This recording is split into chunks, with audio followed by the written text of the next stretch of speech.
Hard work, smart work, deep work. ജീവിതത്തിലെ ഏത് ലക്ഷ്യങ്ങൾക്കാകട്ടെ, ഏത് ആവശ്യങ്ങൾക്കാകട്ടെ, സക്സസ് നേടാനും നിലനിർത്താനും ഇതിലേതാണ് ബെസ്റ്റ്? നമുക്കൊന്ന് വ്യക്തമായി പരിശോധിച്ച് മനസ്സിലാക്കാം. എത്ര ചെറിയ മേഖലയിൽ വ്യാപരിക്കുന്നവരാകട്ടെ, എത്ര വലിയ മേഖലയിൽ വിരാജിക്കുന്നവരാകട്ടെ, ഡീപ്പ് വർക്കാണ് സക്സസ് നേടുന്നതിന്റെയും നിലനിർത്തുന്നതിന്റെയും പിന്നിലെ ടോപ്പ് സീക്രട്ട്. ഡീപ്പ് വർക്ക് വളരെ സിമ്പിൾ ആയതുകൊണ്ടും ഒട്ടും കോംപ്ലിക്കേറ്റഡ് അല്ലാത്തതുകൊണ്ടും ഇൻട്രസ്റ്റിംഗ് സബ്ജക്റ്റ് അല്ലാത്തതുകൊണ്ടും പലർക്കും എത്ര പറഞ്ഞാലും അതിന്റെ പവർ മനസ്സിലായിക്കൊള്ളണമെന്നില്ല. അതുകൊണ്ട് തന്നെയാണ് ലോകത്ത് എപ്പോഴും 10% ആളുകൾ മാത്രം വലിയ വിജയങ്ങൾ നേടുന്നതും നിലനിർത്തുന്നതും 90% ആളുകളും പിന്തള്ളപ്പെട്ടു പോകുന്നതും. അതിനാൽ തന്നെ ആ ഡീപ്പ് വർക്കിന്റെ പ്രാധാന്യം മനസ്സിലാക്കണമെങ്കിൽ, അത് വളരെ ലളിതമായതുകൊണ്ട് തന്നെ അതിന്റെ പ്രാധാന്യം മനസ്സിലാക്കണമെങ്കിൽ അതേക്കുറിച്ച് വിശദമായി മനസ്സിലാക്കേണ്ടതുണ്ട്. അതിനാൽ തന്നെ ആഗ്രഹിക്കുന്നവർ വീഡിയോ മുഴുവനായും കാണുക. ആദ്യം നമുക്ക് ആ ഡീപ്പ് വർക്ക് എന്നാൽ എന്താണ് എന്നുള്ളത് ഒന്ന് വ്യക്തമായി മനസ്സിലാക്കിയതിനു ശേഷം താരതമ്യേന സ്മാർട്ട് വർക്കിന്റെയും ഹാർഡ് വർക്കിന്റെയും ഇതിനേക്കാൾ താരതമ്യേന പരാജയത്തിന്റെ കാരണം എന്താണ്, അല്ലെങ്കിൽ അത്രയും വിജയസാധ്യത ഇല്ലാതാക്കുന്ന ഘടകങ്ങൾ എന്താണെന്ന് ഒന്ന് പരിശോധിക്കുകയും ചെയ്യാം. ഡീപ്പ് വർക്ക് എന്നാൽ ഒരു പ്രധാനപ്പെട്ട ആവശ്യത്തിനായി, പ്രധാനപ്പെട്ട ലക്ഷ്യത്തിനായി ഒരു പ്രധാനപ്പെട്ട കാര്യം ചെയ്യുമ്പോൾ, പ്രധാനപ്പെട്ട ലക്ഷ്യത്തിനായി പ്രധാനപ്പെട്ട കാര്യം ചെയ്യുമ്പോൾ മറ്റെല്ലാ കാര്യങ്ങളും മാറ്റിവെച്ച് ആ ഒരു കാര്യത്തിൽ മാത്രം പൂർണ്ണ ശ്രദ്ധയർപ്പിച്ച് ഫോക്കസ് ചെയ്ത് അതിൽ മാത്രം ശ്രദ്ധ കൊടുത്ത് അക്കാര്യം മാത്രം ചെയ്യുന്നതിനെയാണ് ഡീപ്പ് വർക്ക് എന്ന് ഒറ്റവാക്കിൽ പറയാം. ഇത് പറയുമ്പോൾ പലരും ചോദിച്ചേക്കാം, മനുഷ്യൻ വെർസറ്റാലിറ്റി, ഒരേ സമയം പല കാര്യങ്ങൾ ചെയ്യാൻ ശേഷിയുള്ള, ബഹുമുഖ ശേഷിയുള്ള ജീവിയല്ലേ എന്ന്. തീർച്ചയായും അതെ. ഒരേ കാലയളവിൽ പല കാര്യങ്ങളിലും വൈദഗ്ധ്യം നേടാൻ കഴിവുള്ള ജീവി തന്നെയാണ്, ബഹുമുഖ പ്രതിഭ തന്നെയാണ് മനുഷ്യൻ. ഒരു വ്യക്തിക്ക് തന്നെ ഒരേ കാലയളവിൽ തന്നെ സമാന്തരമായി വയലിൻ വായനയിലും ഫുട്ബോൾ കളിയിലും ചിത്രരചനയിലും വലിയ മികവ് പുലർത്താനും വലിയ വിജയങ്ങൾ നേടാനും കഴിയും എന്നതിനർത്ഥം അറ്റ് എ ടൈം, ഒരു സമയത്ത് വയലിൻ വായിച്ചുകൊണ്ട്, ഫുട്ബോൾ കളിച്ചുകൊണ്ട്, ചിത്രരചനയിൽ ഏർപ്പെട്ടുകൊണ്ട് അത് മൂന്നിലും വിജയിക്കാൻ കഴിയും എന്നർത്ഥമില്ല. അതിൽ ഏതാണോ പ്രധാനം, അല്ലെങ്കിൽ ആ സമയത്ത് അതിൽ ഏതിലാണോ പെർഫോം ചെയ്യേണ്ടത്, അല്ലെങ്കിൽ അതിനായി പരിശീലിക്കേണ്ടത്, അത് പെർഫോം ചെയ്യുമ്പോഴാകട്ടെ, അതിനായി പരിശീലിക്കുമ്പോഴാകട്ടെ, ആ ഒരു കാര്യത്തിൽ മാത്രം മറ്റെല്ലാ കാര്യങ്ങളിലെയും ശ്രദ്ധ മാറ്റിവെച്ച് പൂർണ്ണമായും ശ്രദ്ധ അതിൽ അർപ്പിക്കുന്നതിനെയാണ് ടൈം ബോക്സിംഗ് എന്നും പറയുന്നത്. അത് തന്നെയാണ് ഡീപ്പ് വർക്കിന്റെ അടിസ്ഥാനവും. ഇത് ബിസിനസ്സിലും ജീവിതത്തിലെ മറ്റെല്ലാ മേഖലകളിലും പ്രധാനപ്പെട്ട കാര്യങ്ങൾ ചെയ്യുമ്പോഴും ബാധകമാണ്. അത് നമുക്ക് ലളിതമായ ഒരു ഉദാഹരണത്തിലൂടെ ഒന്നുകൂടെ മനസ്സിലാക്കാം. ഗായകൻ മധു ബാലകൃഷ്ണൻ സാറിന് ഹരിമുരളീരവം എന്ന ആ ഗാനം വളരെ മനോഹരമായി ആലപിക്കാൻ കഴിയും. അദ്ദേഹത്തിന് വേണമെങ്കിൽ കൊച്ചി നഗരത്തിലെ ട്രാഫിക്കിലൂടെ ഒരു വാഹനം ഓടിച്ചുകൊണ്ടും ഒരു ഡ്രൈവ് ചെയ്തുകൊണ്ടും അദ്ദേഹത്തിന് ആ പാട്ട് പാടാനും കഴിയും. പക്ഷെ ഡ്രൈവ് ചെയ്തുകൊണ്ട് പാട്ട് പാടുമ്പോൾ അദ്ദേഹം അതല്ലാതെ അതിൽ മാത്രം ഫോക്കസ് ചെയ്തുകൊണ്ട് ആ ഗാനം ആലപിക്കുമ്പോഴുള്ളതിന്റെ പെർഫെക്ഷന്റെ പകുതി പോലും എടുക്കാൻ കഴിയില്ല. പകുതിയിൽ താഴെ തന്നെ കഴിയുള്ളൂ. ഇനി ഒരു തർക്കം വരാതിരിക്കാൻ വേണ്ടി ഏതായാലും പകുതിയിൽ താഴെ മാത്രമേ ആ ശേഷി ഉപയോഗിക്കാൻ കഴിയുകയുള്ളൂ. പല സംഗതികളും മിസ്സായി പോകാനുള്ള സാധ്യതയുമുണ്ട്. അതിനാൽ തന്നെ ആ സമയത്ത് അദ്ദേഹത്തിന് അതിൽ ഏതിനാണോ പ്രാധാന്യം, അദ്ദേഹത്തിന് ഒരു റേസിംഗിന് പോകാൻ വേണ്ടിയുള്ള പ്രാക്ടീസ് ആണ് എന്നുണ്ടെങ്കിൽ പാട്ട് മാറ്റിവെച്ച് ആ ഡ്രൈവിംഗിൽ ഫോക്കസ് ചെയ്യണം. അതല്ല, അദ്ദേഹത്തിന് ആ പാട്ട് പാടാനുള്ള പെർഫോമൻസിന് വേണ്ടിയാണെങ്കിൽ അതിൽ ഫോക്കസ് ചെയ്യണം. വെറുതെ മൂളിപ്പാട്ടും പാടി കൊച്ചി നഗരത്തിലൂടെ ഡ്രൈവ് ചെയ്യാനാണെങ്കിൽ കുഴപ്പമില്ല. പക്ഷെ ഒരു ആവശ്യത്തിന് വേണ്ടി പെർഫോം ചെയ്യാൻ വേണ്ടിയോ, ആ പെർഫോം ചെയ്യാനുള്ള വൈദഗ്ധ്യത്തിന് വേണ്ടി പ്രാക്ടീസ് ചെയ്യാൻ വേണ്ടിയോ ആണെങ്കിൽ ആ പെർഫോമൻസും ആ പെർഫോം ചെയ്യുന്ന സമയത്തും ആ പ്രാക്ടീസ് ചെയ്യുന്ന സമയത്തും മറ്റെല്ലാം മാറ്റിവെച്ച് അതിൽ തന്നെ ഫോക്കസ് ചെയ്യുകയാണ് വേണ്ടത്. അതല്ല എങ്കിൽ നമ്മളുടെ ശേഷികൾ ഡിസ്ട്രാക്ഷൻ, വിതറി ചിതറി പതറിപ്പോകും. അത് നമ്മളുടെ പ്രവർത്തിക്കേണ്ടുന്ന അവയവങ്ങളുടെ ആകട്ടെ, അതിനെ പ്രവർത്തിപ്പിക്കേണ്ടുന്ന നമ്മുടെ ബ്രെയിനിന്റെ ആകട്ടെ, സാധ്യമായത്രയും പൂർണ്ണ ശേഷികളെങ്കിലും അവിടെ അർപ്പിക്കാൻ കഴിയാതെ വരികയും അതിൽ maximum success, maximum fruitful, maximum പ്രോഡക്റ്റീവായി, ഫലപ്രദമായി ഉപയോഗിക്കാൻ കഴിയാതെ വരികയും ചെയ്യും. ഇത് അപ്രധാനമായ കാര്യങ്ങളിൽ മിക്സ് ചെയ്യുന്നതുകൊണ്ട് കുഴപ്പമില്ല. അപ്രധാനമായ കാര്യങ്ങൾ ചെയ്യുമ്പോൾ കുറച്ച് ആവശ്യമുള്ളതും, അതായത് ചില കാര്യങ്ങളോ പല കാര്യങ്ങളോ മിക്സ് ചെയ്യുന്നതിൽ യാതൊരു കുഴപ്പവുമില്ല അപ്രധാനമായ കാര്യങ്ങൾ ചെയ്യുമ്പോൾ. അതുകൊണ്ട് തന്നെയാണ് മഹാവിജയികൾ, വൻ വിജയം നേടിയ ആളുകൾ അവരുടെ പ്രധാനപ്പെട്ട കാര്യങ്ങൾക്കായി, പ്രധാനപ്പെട്ട ലക്ഷ്യങ്ങൾക്കായി ഒരു പ്രധാനപ്പെട്ട കാര്യം ചെയ്യുമ്പോൾ മറ്റെല്ലാം മാറ്റിവെച്ച് അതിൽ തന്നെ ഷാർപ്പായി പൂർണ്ണ ശ്രദ്ധ അർപ്പിക്കുന്നു. അതാണ് ഡീപ്പ് വർക്ക്. ഇവിടെയാണ് നമുക്ക് പലപ്പോഴും സ്മാർട്ട് വർക്ക് ഫെയിൽ ആകുന്നതും ചിലപ്പോൾ ഡാമേജ് തന്നെ വരുത്തുന്നതും മനസ്സിലാക്കേണ്ടുന്ന ആവശ്യകത. അതായത് സ്മാർട്ട് വർക്ക് എന്ന പേരിൽ ഒരേ സമയം പല കാര്യങ്ങൾ ചെയ്യും പല ആളുകളും. മനുഷ്യൻ വെർസറ്റൈലാണ്, ഒരേ കാര്യം ഒരേ സമയത്ത് പല കാര്യങ്ങൾ ചെയ്യാൻ ശേഷിയുള്ള ബഹുമുഖ ശേഷിയുള്ള ജീവിയാണ് മനുഷ്യൻ എന്നുള്ള അറിവുകളും ആ കേട്ടുകേൾവികളും ആ അറിവുകളും അതുപോലെ തന്നെ തനിക്കും അത് കഴിയുമെന്നുള്ള ധാരണയിൽ അത് പലപ്പോഴും പല കാര്യങ്ങളും ഒരേ സമയം ചെയ്ത് വിജയിപ്പിച്ചിട്ടുണ്ടാകാം. ആ ഒരു അനുഭവത്തിന്റെ പോലും അനുഭവം എൻ്റെ അനുഭവമാണ് എന്നുള്ള ആ ഒരു ആത്മവിശ്വാസത്തിന്റെ വെളിച്ചത്തിലുമൊക്കെ ആകാം പലരും അങ്ങനെ ചെയ്യുന്നത്. അങ്ങനെ ചെയ്യുന്നത് കൊണ്ട് ലോകത്ത് നിരവധി അബദ്ധങ്ങൾ പിണയുന്നതും നിരവധി ഡാമേജുകൾ വരുന്നതും നമുക്ക് ഒരു നിരവധി അനുഭവങ്ങളുണ്ട്. അത് ലോകത്ത് കോമൺ ആയി കാണുന്ന ഒരു അനുഭവം, ലോകത്ത് നിരവധിയായി കാണുന്ന കോമൺ ആയ ഒരു അനുഭവത്തിലൂടെ നമുക്കത് ഒന്ന് പരിശോധിക്കാം. അത് നിങ്ങൾക്കും ചിലപ്പോൾ കേൾക്കുമ്പോൾ ആ അനുഭവം അനുഭവിച്ചവരോ അല്ലെങ്കിൽ അങ്ങോട്ട് അനുഭവിപ്പിച്ചവരോ ഒരുപക്ഷെ ഉണ്ടാകാം. അത് എനിക്കും നേരിട്ട് നിരവധി അനുഭവങ്ങളുള്ളതാണ്. ലോകത്ത് ഒരു കോമൺ ആയ കാര്യമാണ്. അതായത് ഒരു ബിസിനസ് അസോസിയേറ്റുമായോ മറ്റോ അല്ലെങ്കിൽ പ്രധാനപ്പെട്ട ഒരു ബിസിനസ് ഫോൺ കോൾ, അത് കോൺഫറൻസ് കോൾ ആവട്ടെ വ്യക്തിപരമായ കോൾ ആകട്ടെ, ആ കോൾ ചെയ്യുന്ന സമയത്ത് ഈ വെർസറ്റൈൽ ആണെന്ന് ധരിക്കുന്ന മനുഷ്യൻ അല്ലെങ്കിൽ ഒരേ സമയം പല കാര്യങ്ങൾ ചെയ്യാൻ കഴിയുമെന്ന് കരുതുന്ന വ്യക്തി ആ ഫോൺ കോൾ സംസാരിച്ചുകൊണ്ടായിരിക്കും ഇവിടെ ഒരു മെയിലോ മറ്റോ ഡ്രാഫ്റ്റ് ചെയ്യുന്നത്. ആ ഫോൺ ഒരുപക്ഷെ ബ്ലൂടൂത്തിലോ മറ്റോ വെച്ചുകൊണ്ട് ഫ്രീ ആയിട്ട് അവിടെ ഒരു മെയിൽ ഡ്രാഫ്റ്റ് ചെയ്തുകൊണ്ട് ഒരു ലെറ്റർ ഡ്രാഫ്റ്റ് ചെയ്തുകൊണ്ട് ഒരു ലെറ്റർ തയ്യാറാക്കിക്കൊണ്ട് അത് ടൈപ്പ് ചെയ്തുകൊണ്ടായിരിക്കും ഈ ഫോൺ കോളിൽ സംസാരിക്കുന്നത്. അദ്ദേഹം പറയും, നമ്മൾ ചോദിക്കും ഒരു പക്ഷേ എന്താണ് അവിടെ വർക്കിലാണോ, അപ്പോൾ ചിലപ്പോൾ നമുക്ക് ഫീൽ ചെയ്യും ആ ഒരു ശ്രദ്ധ കിട്ടാത്തത്.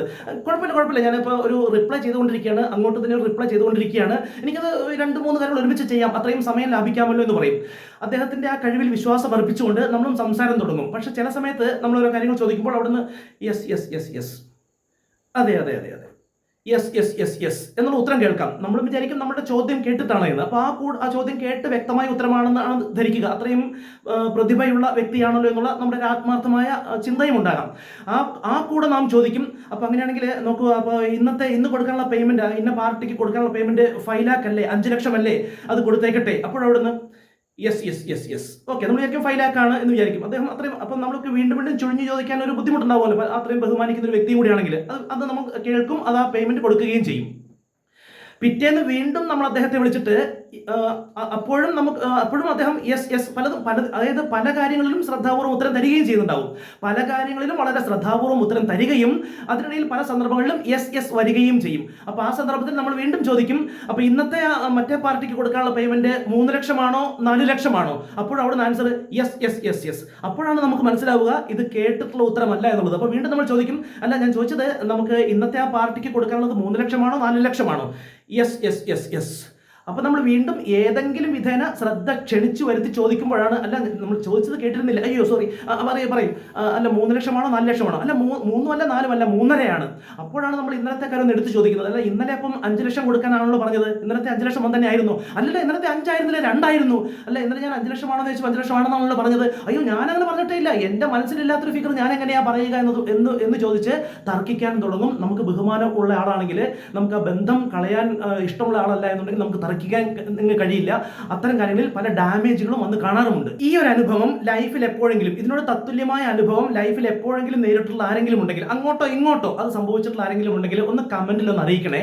ഇതിന്റെ കാര്യം എന്തെന്നാൽ അത് കഴിവില്ലാത്തത് കൊണ്ടല്ല. അതായത് ചില സന്ദർഭങ്ങളിൽ മനുഷ്യന്റെ മനസ്സ് അങ്ങനെയാണ്. അത് മനുഷ്യ മനസ്സിനെ കുറിച്ച് അറിഞ്ഞാൽ അത് മനസ്സിലാക്കാൻ കഴിയും. അതായത് ഒരു ശ്രദ്ധാപൂർവ്വം വളരെ പ്രാധാന്യമുള്ള ഒരു സംഗതിയാണ് അവിടെ ഡ്രാഫ്റ്റ് ചെയ്യുന്നത് എങ്കിൽ അവിടെ ടൈപ്പ് ചെയ്യുമ്പോൾ ഏതെങ്കിലും ഒരക്ഷരം ചിലപ്പോൾ അത് എന്താ പറയുക, കോമൺ ആയിട്ടുള്ള അക്ഷരങ്ങൾ വാക്കുകൾ കയറി വരുമല്ലോ, അങ്ങനെ വരികയോ ഏതെങ്കിലും ഫിഗർ മാറിപ്പോവുകയോ മറ്റോ ചെയ്ത് അവിടെ ഒന്ന് ശ്രദ്ധ കൊടുക്കേണ്ടി വന്നാൽ പെട്ടെന്ന് ഇവിടെ നിന്ന് ശ്രദ്ധ ഓട്ടോമാറ്റിക്കലി പോകും. അതാണ് മനുഷ്യ മനസ്സ് അങ്ങനെയാണ്. ആ ശ്രദ്ധ പോകുന്ന സമയത്തായിരിക്കും അവിടെ നിന്ന് ഒരു ക്വസ്റ്റ്യൻ, ഒരു ഉത്തരം പറയേണ്ടത്, ഈ യെസ് പകരമുള്ള ഒരു ഉത്തരം പറയേണ്ടത് ഒരു ക്വസ്റ്റ്യൻ വരികയും അപ്പോൾ ഇവിടുന്ന് എസ് എന്ന് പറയും. ലോകത്ത് പൊതുവെ കാണുന്ന, മലയാളത്തിലാണെങ്കിൽ അതെ, ലോകത്ത് പൊതുവെ യെസ് ഓക്കെ. ഈ ഓക്കെയും യെസും മലയാളത്തിലാണെങ്കിൽ അതെ എന്നുള്ളതും കോമൺ ആയിട്ട് കാണുന്ന ഒരു സംഗതിയാണ്. പക്ഷേ ഇത് പറയുമ്പോൾ ചിലർ ചോദിക്കും, അങ്ങനെയാണെങ്കിൽ ഈ വിമാനം പറത്തുന്നതൊക്കെയോ, പൈലറ്റുമാരൊക്കെ ഒരേ സമയത്ത് തന്നെ കയ്യും കാലും കാതും കണ്ണും സംസാരവും ഒക്കെ ഒരേ സമയത്ത് തന്നെ വർക്ക് ചെയ്തുകൊണ്ടല്ലേ എന്നുള്ളൊരു ചോദ്യം. അപ്പോൾ അത് അത്ര അസാധ്യമായ കാര്യമല്ലല്ലോ എന്നുള്ളത്. അത് അസാധ്യമല്ല, പക്ഷെ എന്ന് പറയാം, ഈ പൈലറ്റിന്റെ കാര്യത്തിൽ അതുകൊണ്ടാണ് 2 പൈലറ്റുമാരുള്ളത്. ഇനി ഫൈറ്റർ ഫ്ലൈറ്റ് ഒക്കെ ആണെന്നുണ്ടെങ്കിൽ അതിന്റെ കാരണം അവർ എത്രയോ കാലത്തെ പരിശീലനത്തിന് ശേഷമാണ്. ഇനി അത് മാത്രമല്ല, പരിശീലനത്തിന് ശേഷമാണെങ്കിൽ പോലും അവർ ആ വിമാനം പറത്തൽ എന്ന ഒരു പ്രക്രിയ അല്ലെങ്കിൽ ഒരു കാര്യം, ഒരു സംഗതിയിലാണ് അവർ ഫോക്കസ് ചെയ്യുന്നത്. അവരുടെ ആ സംസാരവും എല്ലാം ആ വിമാനം പറത്തൽ എന്ന സംഗതിക്ക് വേണ്ടിയായിരിക്കും. അതിന്റെ ആൾട്ടിറ്റ്യൂഡ് എത്ര, അതിന്റെ വേഗം, പല പല കാര്യങ്ങളും ഉണ്ടാകാം. അതേ സമയത്ത് ആ ഹെഡ്സെറ്റോ അല്ലെങ്കിൽ ആ ഒരു ഉപകരണം വെച്ചുകൊണ്ട് അല്ലെങ്കിൽ ഒരു ഫോണിന്റെ ഹെഡ്സെറ്റ് വെച്ചുകൊണ്ട് വിമാനം പറത്തുന്ന സമയത്ത് മറ്റൊരു വ്യക്തിയോട് മറ്റൊരു ഫിസിക്സിലെ കാര്യമോ മറ്റൊരു കോംപ്ലിക്കേറ്റഡ് കാര്യമോ ഡിസ്കസ് ചെയ്യുന്നത് രണ്ടും ഒരുമിച്ച് വിജയിപ്പിക്കാൻ കഴിയില്ല. ഏതെങ്കിലും ഒന്നിൽ പണി പാളും. 2 വ്യത്യസ്തമായ ഐഡിയകളെ ബേസ് ചെയ്തുള്ള വ്യത്യസ്തമായ കാര്യങ്ങളാണ്, 2 വ്യത്യസ്തമായ ആശയങ്ങളെ അടിസ്ഥാനമാക്കിയുള്ള 2 വ്യത്യസ്ത കാര്യങ്ങളാണ് ഒരേ സമയം ഒരുപോലെ ചെയ്യാൻ ശ്രമിക്കുന്നതെങ്കിൽ രണ്ടിലും ഒരുപോലെ ഫോക്കസ് ചെയ്യാൻ കഴിയില്ല എന്ന് നാം ചിന്തിച്ചാൽ മനസ്സിലാക്കാൻ കഴിയുന്നതേ ഉള്ളൂ. ഏതിലെങ്കിലും ഒന്നിൽ പാളാനുള്ള സാധ്യത വളരെ ഏറെയാണ്. അത് എല്ലായ്പ്പോഴും അല്ലെങ്കിലും പല പ്രാവശ്യവും അത് പാളാൻ സാധ്യതയുണ്ട്. അത് ഡാമേജിന് വഴിവെക്കുന്നതുമാകാം. അതുതന്നെയാണ് ഒരു ഫോൺ കോൾ, ഒരു പ്രധാനപ്പെട്ട ഫോൺ കോൾ ചെയ്യുന്ന സമയത്ത് അതുപോലെ പ്രധാനപ്പെട്ട മറ്റൊരു കാര്യം, ഒരു അത്യാവശ്യ വിസ ആപ്ലിക്കേഷൻ ഫിൽ ചെയ്യുകയാണ്. അത് ഫിൽ ചെയ്യുന്ന സമയത്താണ് എന്നുണ്ടെങ്കിൽ അവിടെ ഒരു തെറ്റ് പറ്റിയാൽ മതി, ശ്രദ്ധ അങ്ങോട്ട് പോവുകയും ഇവിടെ നാം ഒരുപക്ഷെ ജസ്റ്റ് യെസ് ഓക്കെയിലേക്ക് പോകാനുള്ള സാധ്യത വളരെയേറെയാണ്. അതിനാൽ തന്നെ ഹൈ സക്സസ് ആയ ആളുകൾ, വലിയ വിജയങ്ങൾ നേടുകയും നിലനിർത്തുകയും ചെയ്യുന്ന ആളുകൾ അവരുടെ മേഖലയിലെ ഏതെങ്കിലും ഒരു പ്രധാനപ്പെട്ട മേഖലയിലെ പ്രധാനപ്പെട്ട ഏരിയയിലെ ഒരു പ്രധാനപ്പെട്ട കാര്യം ചെയ്യുമ്പോൾ ആ ഒരു കാര്യത്തിൽ മാത്രം, മറ്റെല്ലാം മാറ്റിവെച്ച് ആ ഒരു കാര്യത്തിൽ മാത്രം ഷാർപ്പായി ഫോക്കസ് ചെയ്യുന്നു. അങ്ങനെ ചെയ്യുമ്പോൾ തന്നെ അതിൽ മിസ്റ്റേക്ക് റേഷ്യോ തുലോം കുറയും, സക്സസ് റേഷ്യോ വർദ്ധിക്കുകയും ചെയ്യും. സക്സസ് റേഷ്യോ വർദ്ധിക്കും, മിസ്റ്റേക്ക് റേഷ്യോ കുറയും. പലപ്പോഴും മിസ്റ്റേക്കുകൾ വളരെ കുറവായിരിക്കും, അതുകൊണ്ട് തന്നെ ഡാമേജുകളും കുറവായിരിക്കും. അതിനെയാണ് ഡീപ്പ് വർക്ക് എന്ന് പറയുന്നത്. ഇവിടെ ആ ഒരു സ്മാർട്ട് വർക്ക് എന്ന പേരിൽ നമ്മൾ പല കാര്യങ്ങൾ ഒരുമിച്ച് ചെയ്തു തീർക്കാൻ ശ്രമിക്കുമ്പോൾ അത് അപ്രധാനമായ കാര്യങ്ങളിൽ ചെയ്യാമെന്ന് ഒരിക്കൽ കൂടി സാന്ദർഭികമായി ഓർമ്മിപ്പിക്കുന്നു. പക്ഷേ പ്രധാനപ്പെട്ട കാര്യങ്ങളിൽ മിക്സ് ആയി ചെയ്യുമ്പോൾ അവിടെ ക്രിയേറ്റീവായി ആയിരിക്കും, അല്ലെങ്കിൽ ക്രിയേറ്റീവ് ആണെന്ന് തോന്നിക്കും. ഞാൻ എന്തോ കുറേയധികം കാര്യങ്ങൾ ചെയ്തു, ക്രിയേറ്റീവായി, പ്രവർത്തന നിരതമായി, മലയാളത്തിൽ പറഞ്ഞാൽ ഏറെ പ്രവർത്തനങ്ങൾ ചെയ്തതായി, പ്രവർത്തന നിരതനായതായി തോന്നിയേക്കാം. പക്ഷേ പലപ്പോഴും ഡാമേജുകൾ വരുമ്പോൾ ആ പ്രവർത്തനങ്ങളുടെ എല്ലാം ഫലം ഇല്ലാതായി പോകും. അതൊരിക്കലും പ്രോഡക്റ്റീവ് ആകില്ല. ഡീപ്പ് വർക്ക് ആണെങ്കിൽ പ്രൊഡക്ടിവിറ്റി, ഫലങ്ങൾ ഏറെയായിരിക്കും. ഫലം നൽകുന്ന വിന്നിംഗ് റേഷ്യോകൾ 10 മടങ്ങോ അല്ലെങ്കിൽ അതിനേക്കാളൊക്കെ കൂടുതലായിരിക്കും. അതുകൊണ്ട് എപ്പോഴും ഡീപ്പ് വർക്ക് തന്നെയാണ് ആശാസ്യം. ഹാർഡ് വർക്ക് അല്ല, കഠിനാധ്വാനമല്ല സക്സസിന്റെ അടിസ്ഥാനം എന്നുള്ളത്, വിജയത്തിന്റെ അടിസ്ഥാനം എന്നുള്ളത് ഇന്നത്തെ കാലത്ത് എല്ലാവർക്കും അറിയുന്നതാണെന്നാണ് കരുതേണ്ടത്. പക്ഷേ അറിയാത്തവർ കുറെ പേരെങ്കിലും ഉണ്ടാകാറുണ്ട്. പലപ്പോഴും കാണാറുണ്ട് കഠിനാധ്വാനമാണ് വിജയത്തിന്റെ രഹസ്യം എന്ന് പറയുന്നവരെ. അല്ല, അത് ഒറ്റ നിമിഷം കൊണ്ടൊന്ന് പറഞ്ഞ് മനസ്സിലാക്കി കൊടുത്തുകൊള്ളട്ടെ. അത് അറിയുന്നവർ ഒരു സെക്കൻഡ് ഒന്ന് ക്ഷമിക്കുക. അത് ഇത്രയേ ഉള്ളൂ. കഠിനാധ്വാനമാണ് വിജയത്തിന്റെ അടിസ്ഥാനമെങ്കിൽ, കഠിനാധ്വാനമാണ് വിജയത്തിന്റെ അടിസ്ഥാനമെങ്കിൽ പാറമടയിൽ പണിയെടുക്കുന്ന എല്ലാവരും വിജയിക്കുമായിരുന്നു, അല്ലെങ്കിൽ എല്ലാ ജീവിത ലക്ഷ്യങ്ങളും നേടുമായിരുന്നു. കഠിനാധ്വാനമല്ല, അതായത് സാധ്യതയില്ലാത്ത മേഖലയിൽ ശരിയല്ലാത്ത ദിശയിൽ എത്ര ഹാർഡ് വർക്ക് ചെയ്താലും വിജയിക്കില്ല. സാധ്യതയുള്ള മേഖലയിൽ, ശരിയായ ദിശയിൽ ബുദ്ധിപൂർവം എഫർട്ട് ഇടുന്നതിന്, ബുദ്ധിപൂർവം അധ്വാനിക്കുന്നതിനെയാണ് സ്മാർട്ട് വർക്ക് എന്ന് പറയുന്നത്. എന്നാൽ ഡീപ്പ് വർക്ക് എന്നാൽ ജീവിതത്തിലെ, ബിസിനസ്സിലെ ആവശ്യമായ ഒരു പ്രധാനപ്പെട്ട കാര്യം ചെയ്യുമ്പോൾ കൂടുതൽ ഫലം ലഭിക്കുന്ന ഒരു പ്രധാനപ്പെട്ട ഏരിയയിലെ നിർണായകമായ ഒരു കാര്യം ചെയ്യുമ്പോൾ മറ്റെല്ലാം മാറ്റിവെച്ച് ആ ഒരു നിശ്ചിത സമയം അതിനായി മാത്രം ആ സമയം നീക്കി വെക്കുന്നതിനെയാണ് ടൈം ബോക്സിംഗ് എന്ന് പറയുന്നത്. ആ ടൈം ബോക്സിംഗ് തന്നെയാണ് ഡീപ്പ് വർക്കിന്റെ അടിസ്ഥാനവും. കൊച്ചി നഗരത്തിലൂടെ നമ്മൾ രാവിലെ ഓഫീസിൽ പോകുമ്പോൾ 1.5 മണിക്കൂർ ഡ്രൈവ് ഉണ്ടെങ്കിൽ ആ 1.5 മണിക്കൂർ ഡ്രൈവ് ചെയ്യുന്ന സമയത്ത് ഒരു ഓഡിയോയും കേട്ടുകൊണ്ട്, ആ ഓഡിയോ വളരെ ഇൻഫർമേറ്റീവായ ഒരു ഓഡിയോയും കേട്ടുകൊണ്ട് ഡ്രൈവ് ചെയ്യുന്നത് നല്ലത് തന്നെയാണ്. പക്ഷേ റേസിംഗിൽ പങ്കെടുക്കുമ്പോൾ ഒരു ഇൻഫർമേഷനും കൂടെ ആകാം എന്ന് കരുതുന്നത് അത്ര ആശാസ്യമല്ല. അതുപോലെ ജസ്റ്റ് ഒരു നിസ്സാര ഉദാഹരണം പറയുകയാണെങ്കിൽ, പാചകം ചെയ്യുമ്പോൾ നോർമലായിട്ട് വീട്ടിലേക്കുള്ള ഒരു പാചകമാണെന്നുണ്ടെങ്കിൽ ആ സമയത്ത് ഒരു അത്യാവശ്യം TV കണ്ടുകൊണ്ട് പാചകം ചെയ്യുന്നതിൽ ഒരു കുഴപ്പവുമില്ല. പക്ഷേ വിശിഷ്ടാതിഥികൾക്ക് വേണ്ടി വിളമ്പാനായി ചെയ്യുന്ന പാചകമാണെങ്കിൽ മറ്റെല്ലാം മാറ്റിവെച്ച് ഫോക്കസ് ചെയ്യുന്നതായിരിക്കും കൂടുതൽ ഉത്തമം. ഇതൊക്കെ നിങ്ങൾ ചിന്തിച്ചു നോക്കുക.